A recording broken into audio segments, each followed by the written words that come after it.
ये खुशी का पल, लेकिन लोग जो है यहाँ रो रहे हैं। राज को कैद किया था, असल में ये वक्त की कैदी है।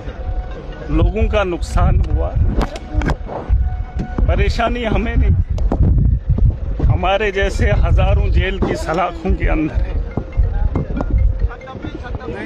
हम तो सुधार के लिए निकले थे,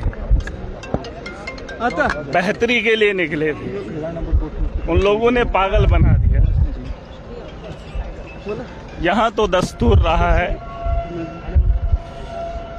वक्त की कैदी है। महराज कैद नहीं था, वक्त कैद था।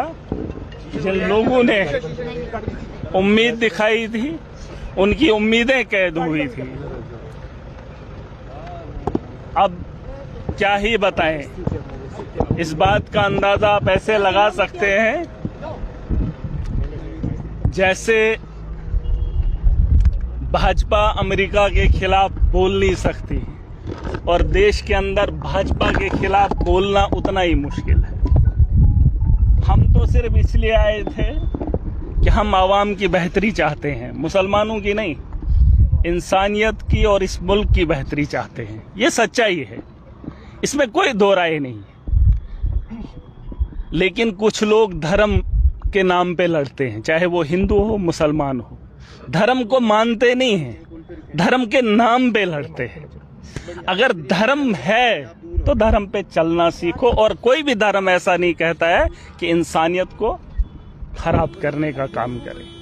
हमारी सोच तब भी वही थी, वक्त कैद था, सोच कैद नहीं है। जिंदगी कितनी है, कितनी है।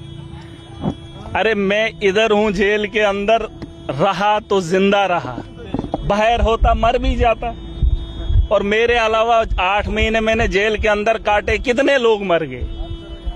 एक्सीडेंट में मरते हैं, गोलियों से मरते हैं, दंगे फसादात से मरते हैं, और जेल के अंदर इतने लोग पड़े हुए हैं, सालों सालों से उनका आता पता ही नहीं है ना। ये तो खुशकिस्मती मेरी है कि मुझे मौका मिला। यार एक मिनट, मैं कह रहा हूं, जो मुझे आया तो एक बराबर करना, आप देखो, बात ही वही है, वक्त की बात है, सारा खेल वक्त का है। और अगर इस वक्त को हम नहीं सुधारेंगे, महराज मलिक परेशान, मुझे किसी ने कहा कि बाहर जाके मिलोगे, मैंने कहा अगर आम आदमी नहीं होता तो जेल में नहीं होता, है ना।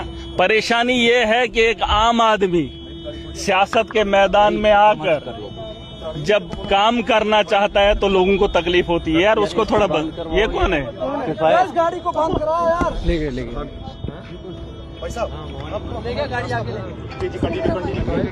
है ना। कहने का मतलब यार आराम से क्या बात हो रही थी, बात कौन सी हो रही थी। आज इतने दिनों बाद फैमिली से मिले हैं, की बात हो रही थी मेरा जी। असल में मामला ये है कि जम्मू कश्मीर के जो हालात हैं, जो जम्मू कश्मीर के नौजवान इस वक्त पढ़ने लिखने के बाद, अभी नशा मुक्त अभियान चलाया जा रहा है ना। नशा मुक्त अभियान नहीं है, बेरोजगारी है। पढ़ा लिखा नौजवान क्या करे। अब माँ बाप कोशिश कर रहे हैं कि उसका बच्चा पढ़े लिखे, उसके बाद क्या है आप ही मुझे बताओ, उसके बाद हमारा फ्यूचर कहाँ है। बेरोजगारी इतनी है कि आम आदमी परेशान है, नौजवान परेशान है। यहाँ पर मैंने देखा, सरकार में जब गया, असेंबली में पहली बार गया, मैंने सोचा कुछ रिफॉर्म लाएंगे, लेकिन जिन लोगों के हाथ में इक़्तिदार है उनके पास पॉलिसी नहीं, तो कहाँ से हम लोग उठेंगे। इसलिए मैं कहता हूँ, जो लोग ताकतवर हैं, खुद को ज़हीन समझते हैं, वो घरों में बैठे हैं, और जब एक आदमी, एक नौजवान कोशिश करता है तो ये लोग उसे पागल बना देते हैं। अगर वो लोग जो ज़हीन तबका घरों के अंदर बैठा है, अगर वो समझदार है, तो वो अपने मुस्तकबिल के लिए, आवाम की बेहतरी के लिए घरों से बाहर निकलेगा।